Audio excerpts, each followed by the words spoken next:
यस्य माता उमा देवी पिता यस्य च शङ्करः मूषकं वाहनं यस्य सह मां पातु गजाननः।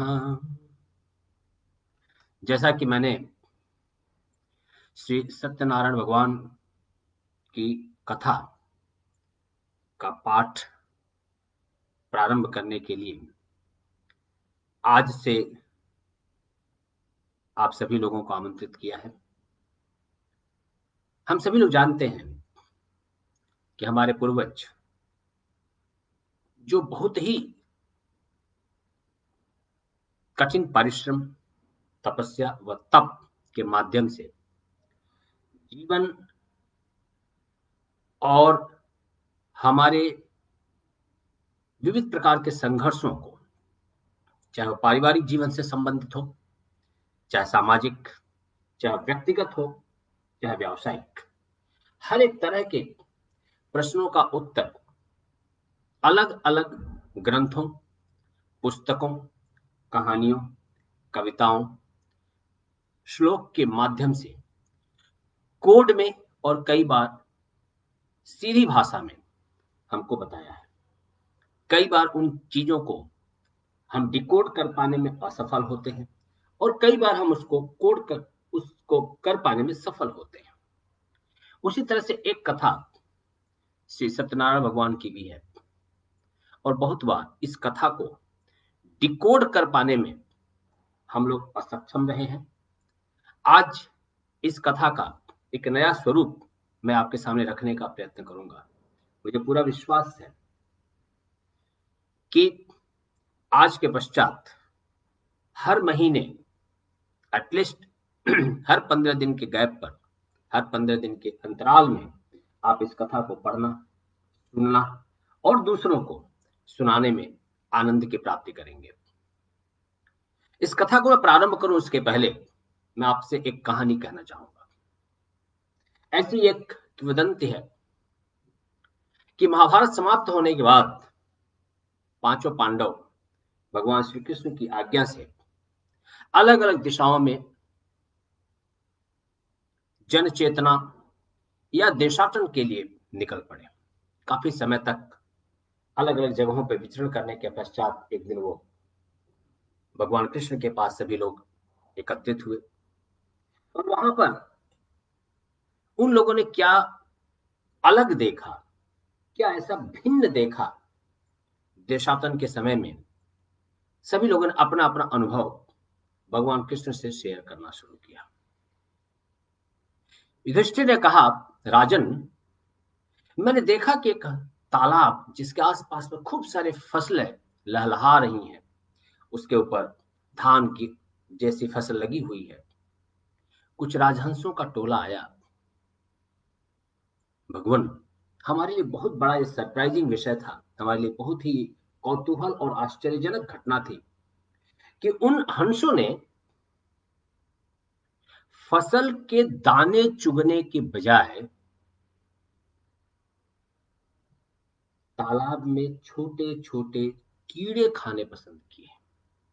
मेरे लिए बहुत ही आश्चर्य का विषय है कि पक्षियों का राजा हंस, जो सबसे ही सात्विक और सबसे बेहतर किस्म का माना जाता है, भगवान, वो कीड़े खाने में कैसे व्यस्त हो गया?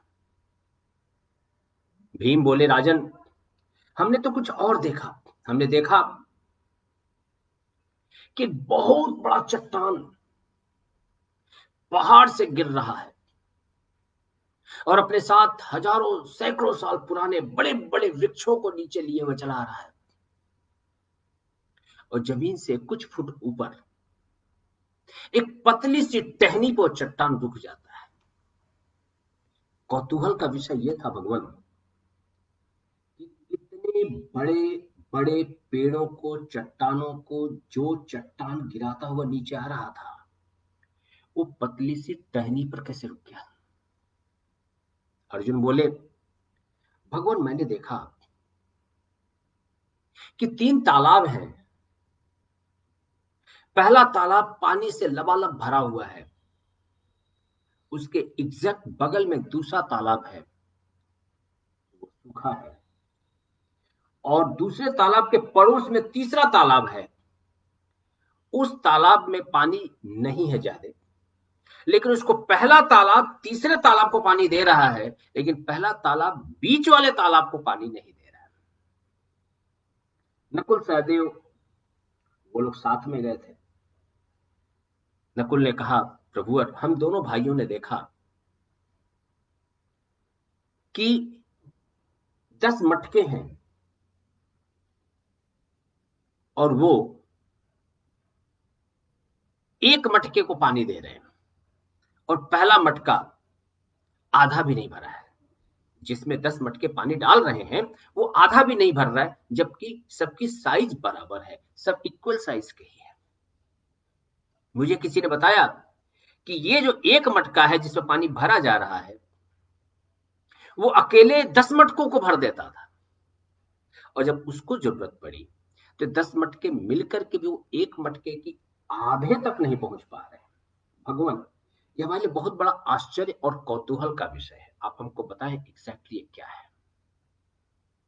भगवान कृष्ण कहते हैं, हे युधिष्ठिर, आपने जो तालाब में देखा वो कलयुग मतलब आने वाले समय की समाज की व्यवस्था है। हे भीम अर्जुन नकुल सहदेव, आपने जो भी अलग अलग चीजें देखी, ये आने वाले समय की परिभाषाएं हैं, आने वाले समय में समाज की संरचनाएं हैं, आने वाले समय में समाज की व्यवस्थाएं हैं। समाज का जो सबसे शिक्षित वर्ग होगा, जिसको हम समाज का आदर्श कहेंगे, समाज का नेता कहेंगे, समाज के लिए सबसे पढ़े लिखे लोग व्यक्ति कहेंगे, उनका भोजन और भाषा वो दोनों ही अनुकरणीय नहीं होगी, आदर्श नहीं होंगी। उनका भोजन सात्विक न होगा,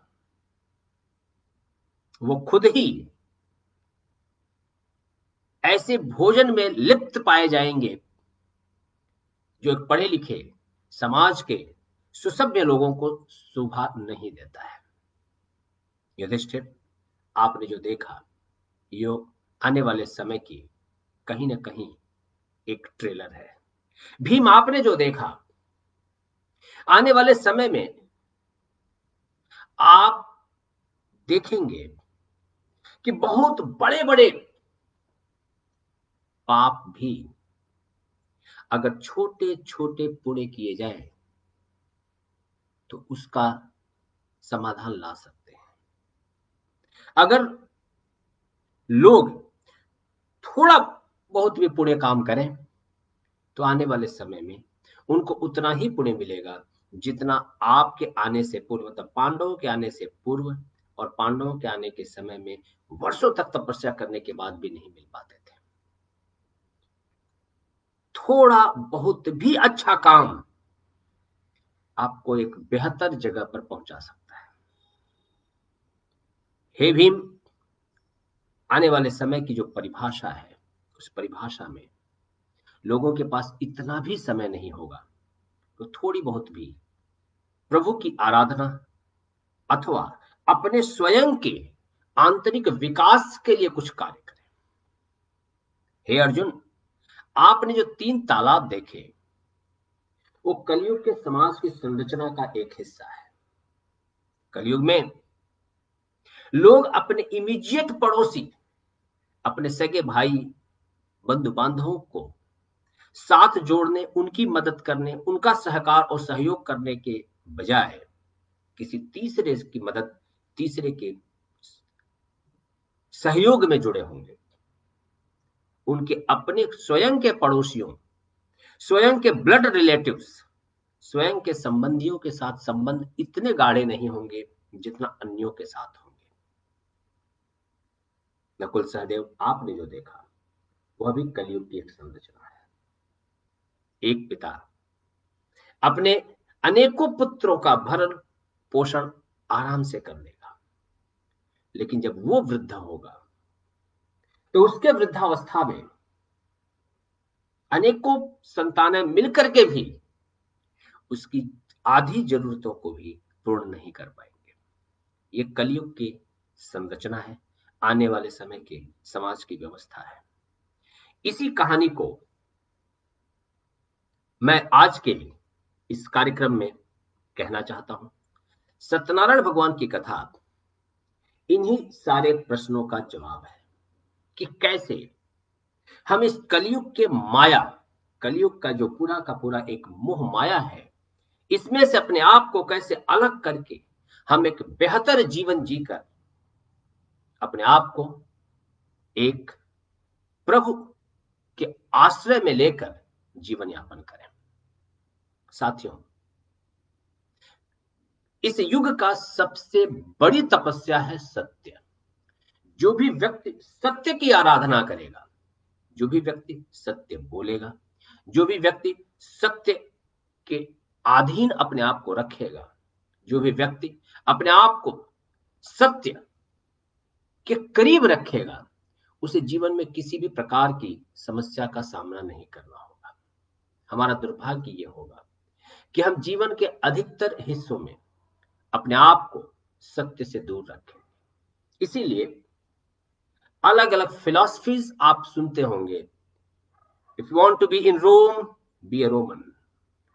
आपको इस युग में जीना है तो यहाँ के लोगों जैसा वेश धारण करना है, ऐसा आवश्यक नहीं है। ऐसी बहुत सारी मैनेजमेंट फिलॉसफी आपको सुनने को मिलेगी कि आप अपने आप को अपने सीनियर्स, अपने बॉस, अपने ऑर्गेनाइजेशन के आइडेंटिकल कर लें तो ही आप सफल होंगे। यह असत्य है। बहुत सारे लोग अपने आप को एक सत्य की परिभाषा के साथ लेकर के चले हैं और जीवन में सफलता के शिखर पर पहुंचे हैं। इसीलिए सत्यनारायण भगवान की कथा कहीं ना कहीं आपको सत्य के नजदीक, सत्य के करीब, सत्य के सानिध्य में लेकर के जाती है। और मैं पहला अध्याय प्रारंभ करता हूं। श्री व्यास जी ने कहा, एक समय एकदा नैमिषारण्ये ऋषयः शौनकादयः। नैमिषारण्य तीर्थ में शौनक आदि हजारों ऋषि मुनियों ने पुराणों के महाज्ञानी श्री सूत जी से पूछा कि व्रतेन तपसा किं वा प्राप्यते वांछितं फलम। वह व्रत तप कौन सा है जिसके करने से मन वांछित फल प्राप्त होता है? हम सभी वह सुनना चाहते हैं, कृपा करके आप हमें सुनाएं। श्री सूत जी बोले, ऐसा ही प्रश्न नारद ने किया था। जो कुछ भगवान कमलापति ने कहा था, आप सब आज आप मुझसे सुने।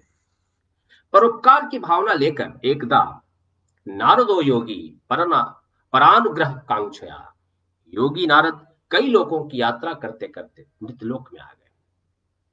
वहां उन्होंने देखा कि लोग भारी कष्ट भोग रहे हैं। पिछले कर्मों के प्रभाव से अनेक योनियों में उत्पन्न हो रहे हैं। जैसा कि हम जानते हैं कि हम कई योनियों से होते हुए मनुष्य जन्म प्राप्त करते हैं और हर एक योनि में लोग कष्ट भोग रहे हैं।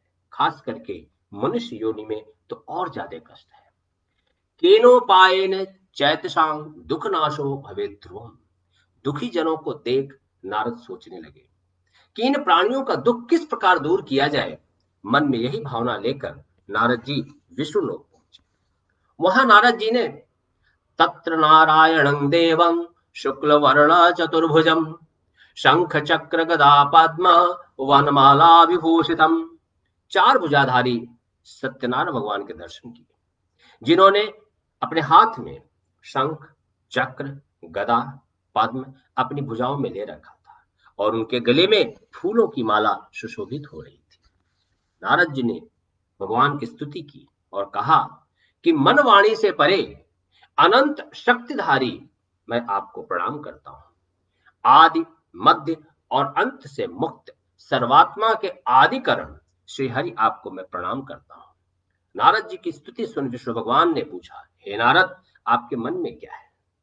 आप हमको बताएं। भगवान की वाणी सुन नारद जी ने कहा, मृत्युलोके जना सर्वे नाना क्लेश समन्विताः।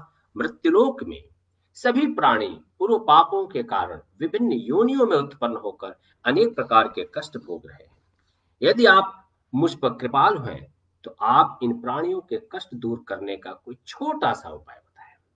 ध्यान से सुनिएगा, मैंने पहले ही कहा भीम की जो कथा थी, छोटा सा, क्योंकि इस युग में लोगों के पास समय नहीं होगा कि वो महीनों वर्षों तक तपस्या कर सके, महीनों वर्षों तक तप कर सके, उनके साथ शरीर में इतनी शक्ति और प्रतीक्षा करने के लिए इतना धैर्य भी ना होगा।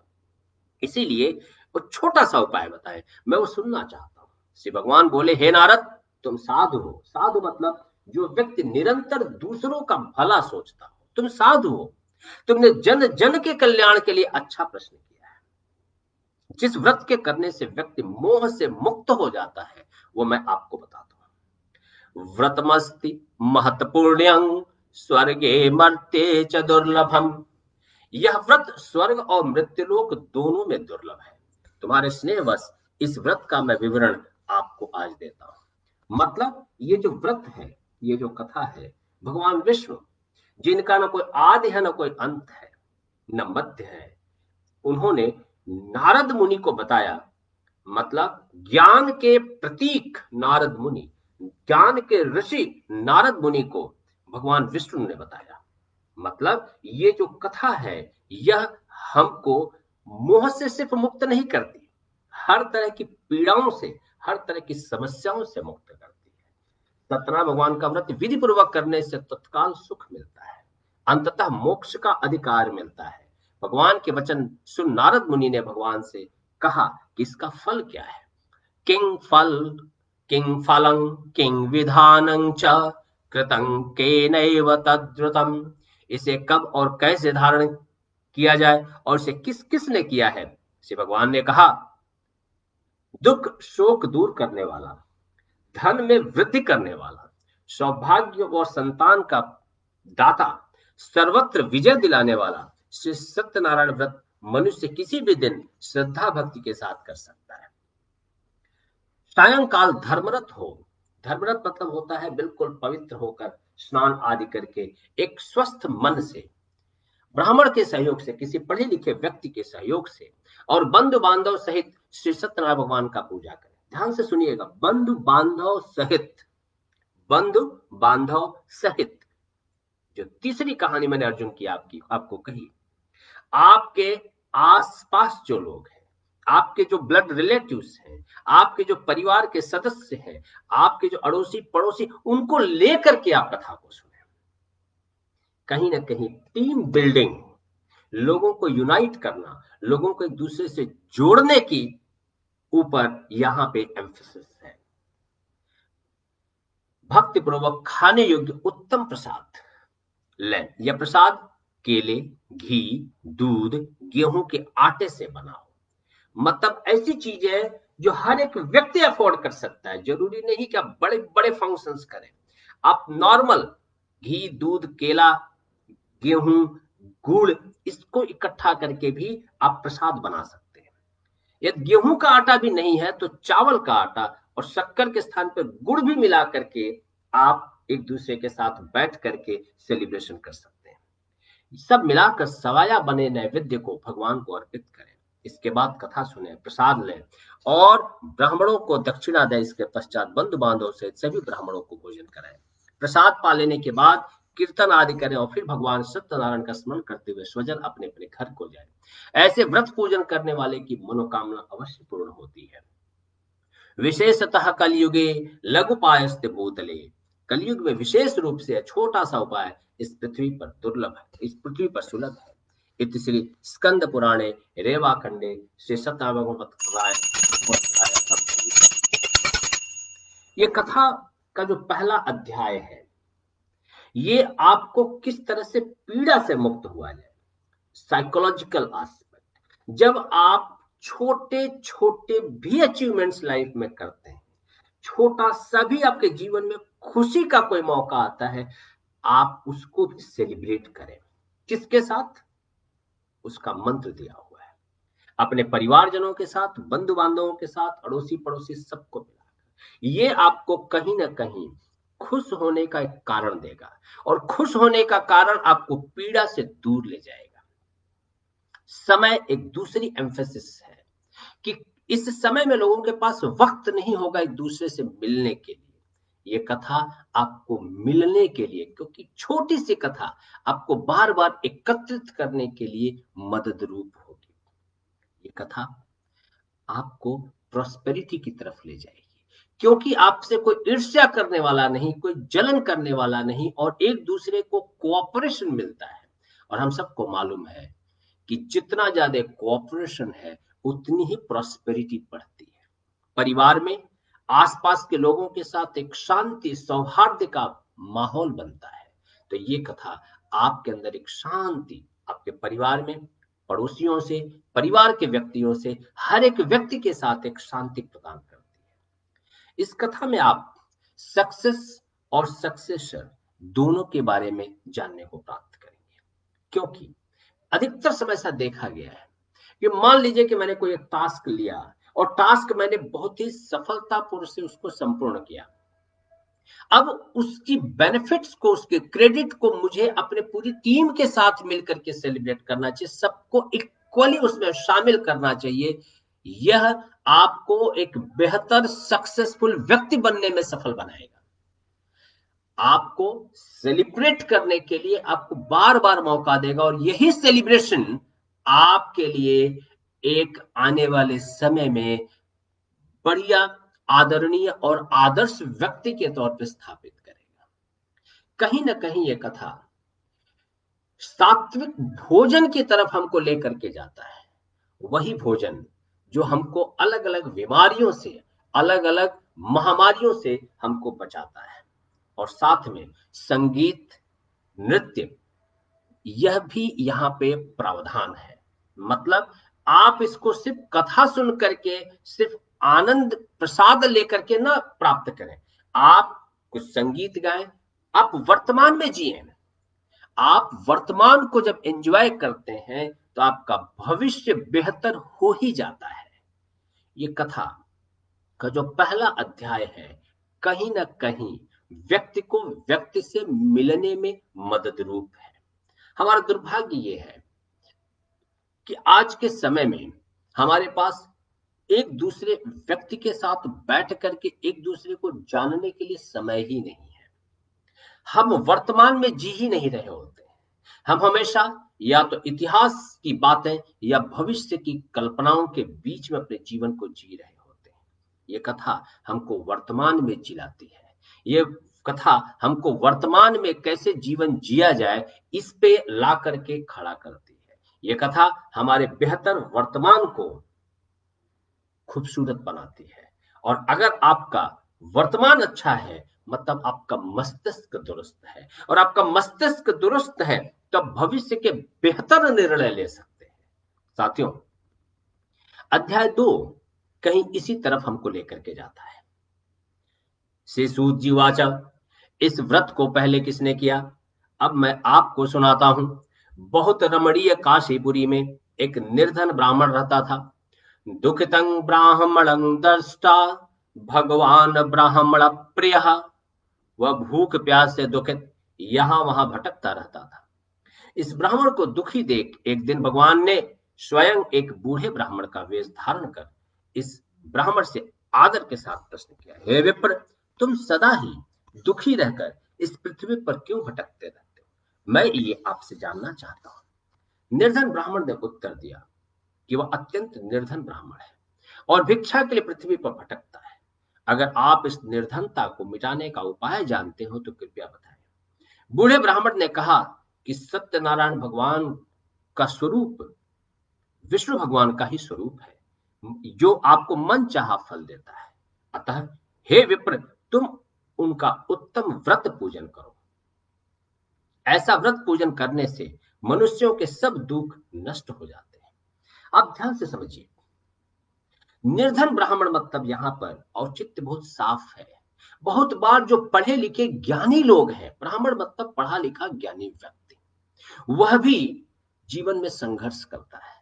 कई सारे अलग अलग विकल्पों पर काम करने के पश्चात भी उसके जीवन में बहुत सारे सफलता नहीं मिल पाती है, और कई बार वो निर्धन ही रह जाता है। ऐसे में व्यक्ति के पास क्या उपाय है?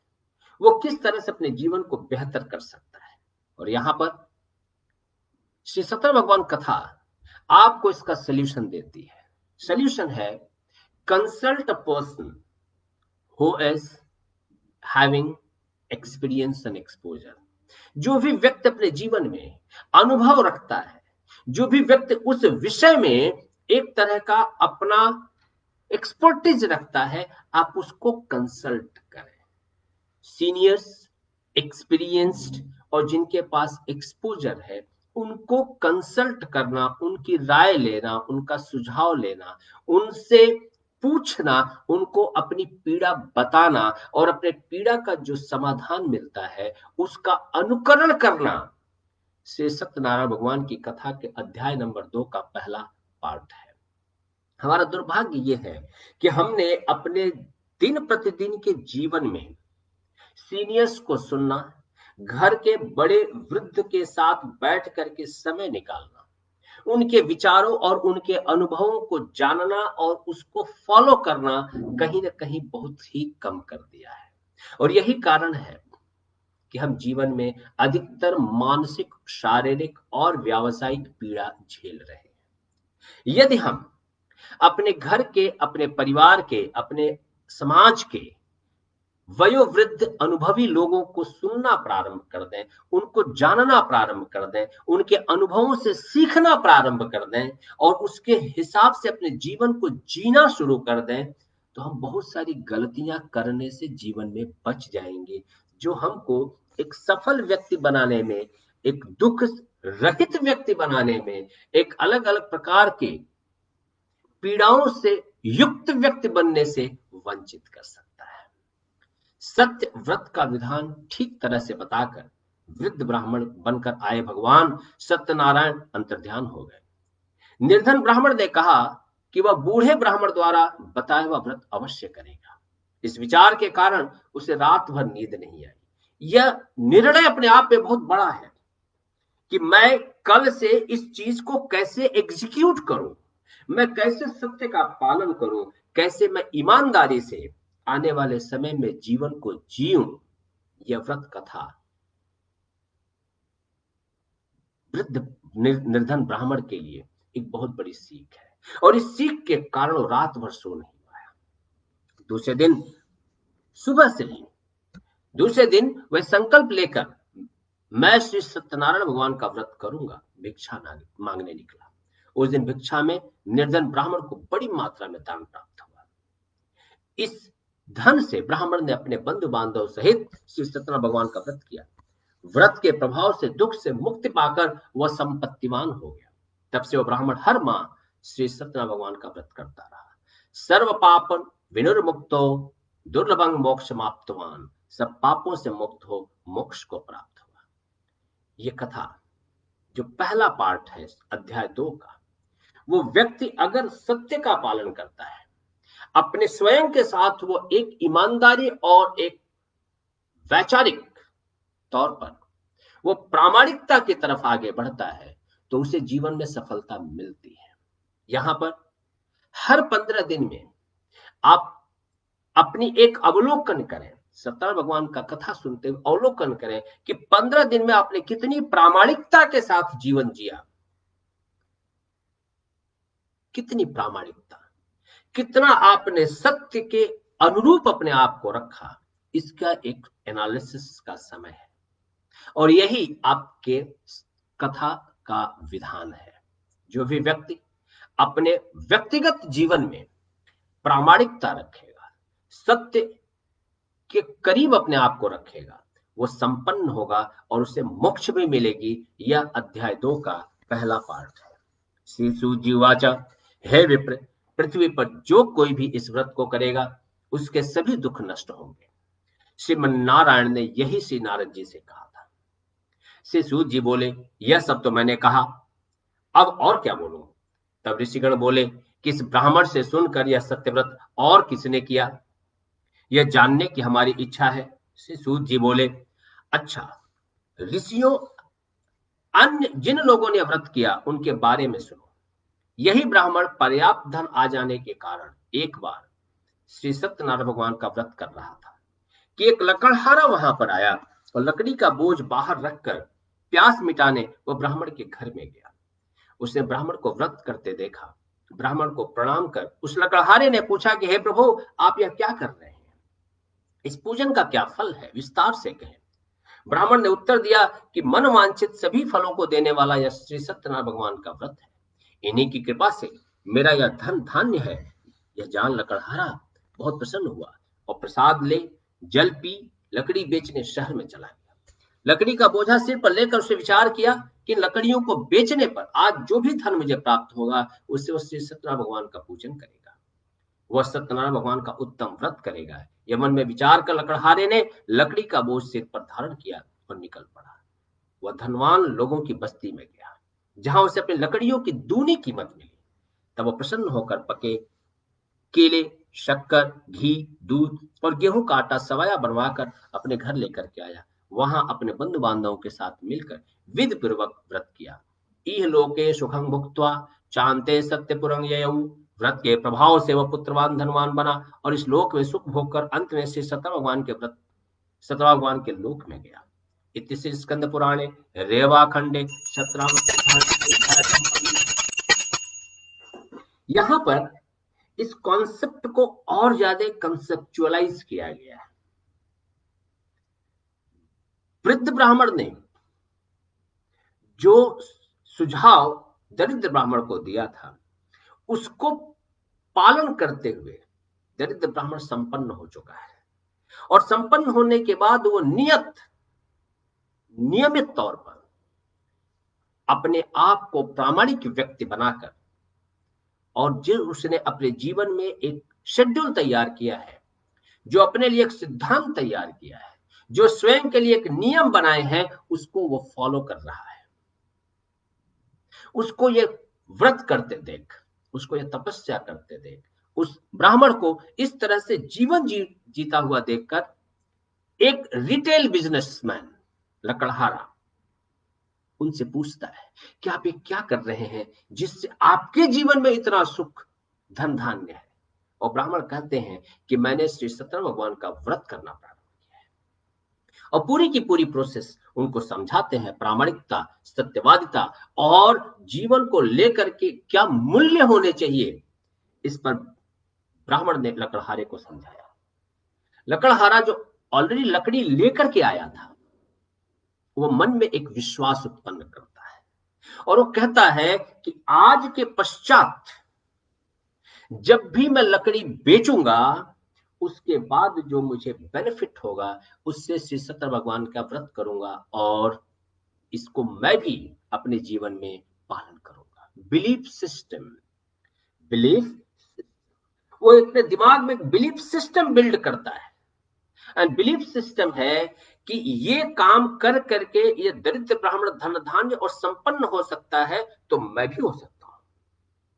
व्यक्ति के जीवन में बिलीफ सिस्टम होना बहुत आवश्यक है। यहां पर आप ध्यान से देखेंगे तो लकड़हारा अपने मन में यह भावना बिल्ड करता है, एक विश्वास बिल्ड करता है, विश्वास बनाता है कि मैं भी यह व्रत करके अपने जीवन में सफल होऊंगा। और इस विश्वास के नाते जो लकड़ी कल तक वो एक्स कीमत में मार्केट में बेच रहा था वो एक्स प्लस वाई कीमत में मार्केट में बेच करके वापस आया। कॉन्फिडेंस बिल्ड हुआ कि मेरा प्रोडक्ट धन संपन्न युक्त नगर में भी बेचा जा सकता है। बहुत बार as a businessman, as a professional, as a retail businessman, as a wholesale dealer हमारा कॉन्फिडेंस अपने प्रोडक्ट पर नहीं होता है और चूंकि हमारा प्रोडक्ट पे कॉन्फिडेंस कमजोर होता है इसीलिए हम कई बार बिजनेस में सफल नहीं हो पाते हैं। श्री सत्यनारायण भगवान की व्रत का जो कथा है ये बिलीफ सिस्टम को बिल्ड करता है कि आप अपने आप को, अपने बिजनेस को प्रभु के ऊपर छोड़ें। आप विश्वास रखें कि आप जो कर रहे हैं ये जगत का सबसे बेहतर कार्य है और यही कार्य आपको सफलता तक पहुंचाएगा। आप उसका बेहतर मूल्य प्राप्त कर सकते हैं। बहुत बार हमारा लो कॉन्फिडेंस, कमजोर आत्मविश्वास हमको जीवन में सफल नहीं होने देता। इसीलिए व्यक्ति के पास एक मजबूत मन, एक मजबूत बिलीफ सिस्टम होना आवश्यक है। और यह कथा कहीं ना कहीं एक मजबूत मनोस्थिति को बनाने और उसको आगे ले जाने में हमारे लिए मदद रूप है। साथियों, पहले जो 2 अध्याय मैंने आपसे कहे, ये दोनों ही अध्याय व्यक्ति के जीवन में प्रामाणिकता, सत्य, अपने काम के प्रति लगाव, अपने काम के प्रति आदर, अपने परिवार में जो भी अनुभवी लोग हैं, अपनी संस्था ऑर्गेनाइजेशन में जो अनुभवी लोग हैं, हमारे जीवन समाज में जो अनुभवी लोग हैं, उनसे हम आदर पूर्वक किस तरह से उनके अनुभव और उनके जीवन में किए गए एक्सपेरिमेंट्स और एक्सपीरियंस को कैसे जाने और अपने जीवन में कैसे उतार करके हम आगे की जीवन को बेहतर जिए, इसकी बात की गई है। मुझे पूरा विश्वास है कि 17 भगवान की व्रत का पहले जो 2 अध्याय हैं, आपको एक बेहतर प्रोफेशनल, एक बेहतर मनुष्य, एक बेहतर परिवार का व्यक्ति बनाने में मदद रूप होगा।